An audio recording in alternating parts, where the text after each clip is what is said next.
Hello' everyone, আকৌ এটা নতুন ভিডিঅ'লৈ আপোনালোকৰ মাজত স্বাগতম জনাইছোঁ।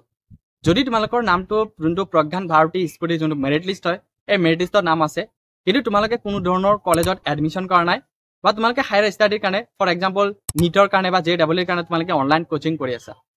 চ' যিহেতু এইবাৰ তোমালোকক স্কুটি প্ৰভাইড কৰিব এটা নতুন নিয়মত, আৰু সেই নতুন নিয়মটো হৈছে তোমালোকক এটা নতুন নিয়ম বহুতে কনফিউজন হৈ আছে, বহুতে চিন্তিত হৈ আছা। সেই নিয়মটো হৈছে যে কোৱা হৈছে তাতে যে যদি তোমালোকে স্কুটি লাভ কৰিব বিচাৰা তেন্তে 10+2ৰ পিছত তোমালোকৰ ষ্টাডিটো কণ্টিনিউ হ'ব লাগিব। এতিয়া কথাটো হ'ল বহুত ছাত্ৰ ছাত্ৰী মোক কমেণ্ট বক্সত বা ডাইৰেক্ট মেছেজ কৰিছিলে যে যেহেতু এই নোটিছত এনেকুৱা কথা আছে কিন্তু আমি কোনো ধৰণৰ এডমিশ্যন কৰা নাই, আমি জাষ্ট অনলাইনত কোচিং কৰি আছো, চ' আমি লাভ কৰিম নে নাই, এনেকুৱা বহুত ধৰণৰ কনফিউজনৰ দূৰ কৰিবলৈ এইটো ভিডিঅ' বনোৱা হৈছে। চ' সকলো ধৰণৰ কনফিউজন এইটো ভিডিঅ'ত জনাবলৈ মই চেষ্টা কৰিম। আজি আশা কৰিম যে এইটো ভিডিঅ' চালে কোনো ধৰণৰ ভিডিঅ' আৰু চাব নালাগে এই স্কুটিৰ ওপৰত। চ' মই কেইদিনমান আগতে ইউটিউবত এটা পোষ্ট কৰিছিলোঁ যে কিহৰ ওপৰত আপডেট বিচাৰে, হয়তো বহুতে স্কুটিৰ ওপৰত আপডেট বিচাৰে বা বহুতে বহুত দিছিলে। চ' সেইকাৰণে মই ভাবিলোঁ এটা ভিডিঅ' এটা বনাই দিওঁ, আপলোডত কৰি দিওঁ। বহুতে হয়তো মেছেজ কৰি আছে, এইটো ভিডিঅ'ৰ জৰিয়তে সকলোৱে যাতে গম পায় যে আৰু কোনো ধৰণৰ কনফিউজন বা নাথাকে বুলি। যদি তোমালোকে এইটো চেনেল নতুনকৈ আহিছে, চেনেলটো ছাবস্ক্ৰাইব কৰিবা, বেল আইকনটো অল কৰি দিবা যাতে সকলো ধৰণৰ নটিফিকেশ্যনৰ ভিডিঅ' তোমালোকে অতি সোনকালে পাই যোৱা। পাৰিলে ভিডিঅ'টো সকলোৰ মাজত শ্বেয়াৰ কৰি দিবা যাতে এনেকুৱা যোনসকল ছাত্ৰ ছাত্ৰীৰ কনফিউজন আছে তেওঁলোকে এই ভিডিঅ'টো চাই যাতে চিন্তিত নহয়।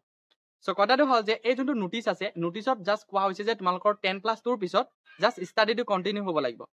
অলৰেডি তোমালোকে ষ্টাডিৰ লগত কণ্টিনিউ হৈ আছা, কাৰণ যিহেতু তোমালোকে নিটৰ কাৰণে বা JEEৰ কাৰণে অনলাইনত কোচিং কৰি আছা। চ' হায়াৰ ষ্টাডিৰ কাৰণে তোমালোকে কোচিং কৰি আছা বা ষ্টাডি কৰি আছা। চ' বহুতৰ মনত হায়াৰ ষ্টাডি কৰিবলৈ এটা আশা থাকে। চ' তোমালোকে অলৰেডি ষ্টাডিৰ লগত কণ্টিনিউ হৈ আছা, তোমালোকেও এখনকৈ স্কুটি লাভ কৰিবা। আকৌ কৈছোঁ তোমালোকে কোনো ধৰণৰ চিন্তা কৰিব নালাগে। তোমালোকে যদি তোমালোকৰ নামটো যদি মেৰিট লিষ্টত আছে তেন্তে তোমালোকে 100% চিয়ৰ তোমালোকেও এখনকৈ স্কুটি লাভ কৰিবা। চ' এতিয়া কথাটো হ'ল যদি তোমালোকে স্কুটি লাভ কৰিব বিচাৰা তেন্তে যিহেতু তোমালোকক ডকুমেণ্টছ ভেৰিফিকেশ্যন কৰিব লাগিব। যদিও তোমালোকে কোনো ধৰণৰ কলেজত এতিয়ালৈকে এডমিশ্যন কৰা নাই তেন্তে তোমালোকৰ ডকুমেণ্টছ ভেৰিফিকেশ্যন ক'ত কৰিব লাগিব।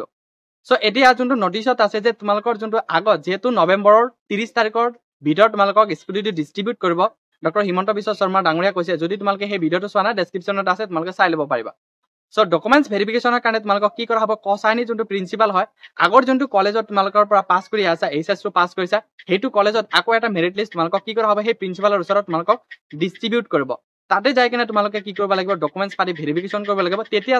তেতিয়া আকৌ তোমালোকক কি কৰিব লাগিব, তাৰ পৰা এটা চাৰ্টিফিকেট ল'ব লাগিব, যোনটো তোমালোকক ডিলাৰত দিব লাগে। সেই ডিলাৰ তোমালোকৰ তাতে চাৰ্টিফিকেট মেনশ্যন থাকিব।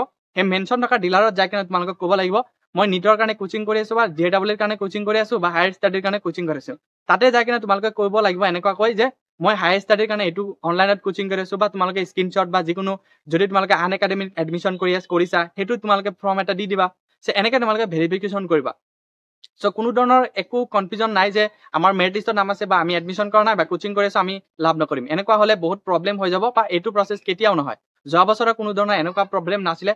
আৰু যোনটো নতুন যোনটো নিয়ম আছে, এই নিয়মটো এইকাৰণে কৰিছে বহুত ছাত্ৰ ছাত্ৰী HS পাছ কৰাৰ পিছত তেওঁলোকে একো নকৰে, ঘৰতে বহি থাকে বা হায়াৰ ষ্টাডি নকৰে বা কোনো ধৰণৰ পঢ়া শুনাৰ লগত কণ্টিনিউ নাথাকে।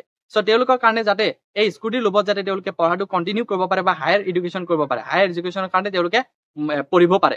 চ' সেইকাৰণে এই নিয়মটো আনিছে আৰু এতিয়া হয়তো কনফিউজন দূৰ কৰিব পাৰিছা।